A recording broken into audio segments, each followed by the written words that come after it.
Yo, what is going on, my friends? It's your boy Jada on Trades with Team Bull Trading, and I hope you all had a blessed and discipline-filled weekend.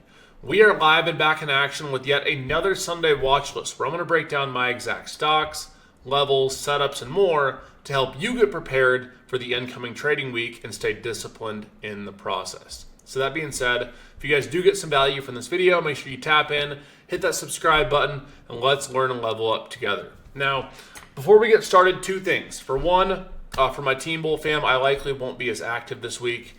I got some really bad news that my grandma is not doing well. She's heading to the hospital with an infection, so I'm going to be traveling to go see her. And I'm just so thankful to be a trader and to live this life and be able to have the freedom to go and spend that time with her. So I likely won't be as active in live trading this week.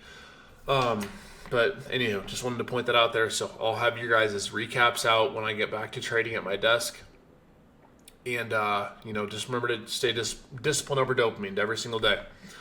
Second, let's go over our market calendar for the week, our data. So Monday, we don't have a lot. We have a few Fed speakers, not a lot there. Tuesday, nothing burger. Wednesday, nothing burger. Thursday, initial jobless claims and some other permits and housing stuff. And then Friday, Fed speaker. So not a whole lot going on in that realm either. Pretty dry data week per se. Nothing big, no FOMCs, no NFPs, nothing like that. So we're good on that end. So now let's talk about what we have for our levels and for our setups this week. So first and foremost, let's start out with NQ. Now we've been having some pretty crazy volatility in the market with especially NQ and QQQ. So the first thing I want to look at is that we had a decent size move up, rebound from these lows down here, right? We had higher low, and higher low. This green day didn't have a lot of volume, but on the flip side, it also didn't have a lot of wick to the downside. There wasn't a lot of downside wick here. Let's go check out the weekly chart, and then I'll tell you what I think for the week personally. Weekly, overall green with higher weekly volume. That tells me that I think there's a chance. Now, you guys might have seen over the weekend that we had news that tariffs were going to be lifted on chips, phones, and such. So that should give tech a nice bounce come Monday morning, where in Team Bull, as you'll see here, let's go ahead and put this up here again. This is pretty sweet. In Team Bull, we had a banger entry on, let's go here, on our long-term ads. We had NVIDIA 87, Tesla low 200, SPY 480s, QQ 400 to 410. You love to see it. So hopefully those have a nice big old boom for us. You always love to see that. But as far as our day trading levels go and intraday levels, I like to see us pull back a little. Perhaps maybe to, let's go to the daily now. Now we go to the daily. We're at we're currently sitting at 18,807. If we pulled back to like 18.3s, that'd be a spot that I'd like to see long, like this higher low right here. Now, also something I was looking at that I find very interesting is if you take our Fibonacci retracements and you go from the most recent lower high, right, to this low right here, you'll see that we closed above the 50%, but below the 61.8. Now, what this tells me is if we break through the 61.8, which I think is very possible this week, I think our next target would be these highs here at 19,360. And if we break above this 360, call it 19,400, we have a lot of room to the upside, up into like high 19s, low 20s. So personally, as of now, I'm looking for some relief. Again, I could be wrong. This market's you got to play it by what it gives you, right? It's been tougher to just find an hourly or a daily level, trade it, and be good. Obviously, I've been on an over 30-day win streak inside Team Bull Live Trading, made over $13,000 last week. Still doesn't mean we don't have to come in prepared. So I'm going to watch for that upside. I'd watch for a higher low around those 18 threes. I'd like to see a push up. Obviously, a lot of that is news contingent, and we'll see what this market gives us.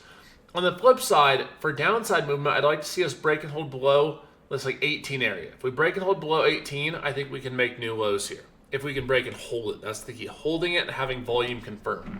So without that, I don't really have a lot of interest in downside. And let's see how that correlates on QQQ. Same thing, we also have a bullish engulfing here on QQQ as well in the daily. You guys see that? We have this body here engulfed by this green candle. Much less volume, but still sometimes you'll see that on the way up, you'll have less volume. So I'd still like to see us break and hold above like 456, and then retest up to these highs of like this 460s. So we'll see if they give it to us, but I personally think I like upside right now more than downside. I could be wrong, but that's what I like. SPY, same thing.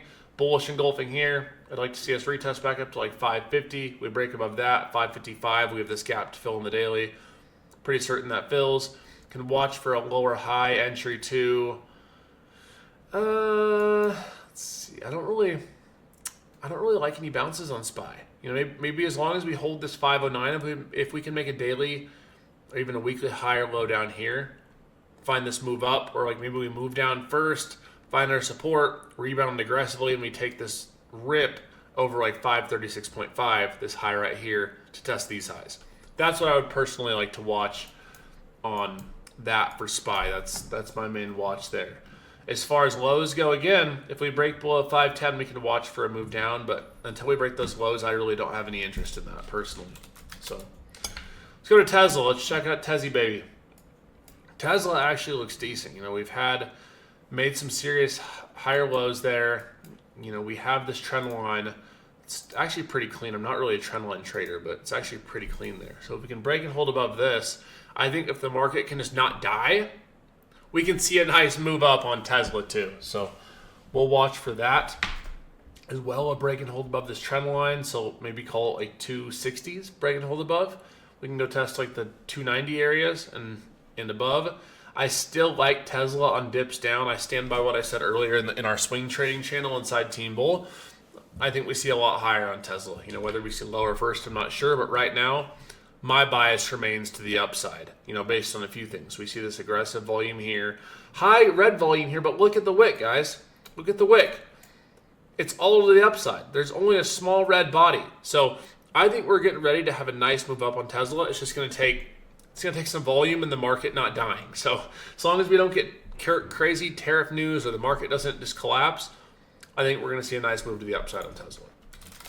Let's also check out NVIDIA here, if it would ever load. All right, so NVIDIA, we obviously, I think, are going to have news that I think it'll be positive for NVIDIA, so we'll likely see a pop-up. You know, I won't be selling any of mine unless we saw, which we won't likely, a pop into like, I don't even know that. I was going to say 200s, but for one, that's not going to happen. It's not going to double over that news. And for two, I think NVIDIA has a lot more in the tank in the next 3 to 5 years. So, you know, but we look at this chart. This looks bullish. Aggressive green. Sure, it's red, but most of this wick is up. And then smaller green, but, you know, again, most of it is upwards. There's minimal downside selling wick. So I still like upwards action on NVIDIA. If we pop above this, like, 120 area, we can watch for a move up, retest, and then push back up. But for me, my main watch this week is Tesla, SPY, QQQ, and of course that includes NQ and ES for futures traders. So again, tell your family that you love them. Tell your loved ones that you love them. It never, you know, I'm hoping everything's going to be fine, but you know, there's just never enough time. And the reason why we do this trading, and you guys are putting yourself through this, and you know, sticking to the battle is that freedom. If I was working a normal job, you know, I would have to call in, hope that I could get off, and hope that I could go see her. And as a trader, I'm just going. I can spend a month there if need be. You know, I can take a month off of work if need be, because I know the market's still going to be here for me. So I love you guys. I appreciate you guys trusting me with your education, with your discipline. Please, you know, for me this week, all I ask is you do two things. For one, you tell your family you love them, and for two, every morning before you trade, I want you guys to remind yourself, the problem that I have is not my strategy. The problem that I have is my discipline, and I have the ability to change that every single day. Because you do. You can wake up and make a decision that you're going to change your discipline. You're going to stay locked in. And for your future's sake, for your family's sake, and for your trading's sake, I hope you do that. God bless, and I'll see you guys when I see you.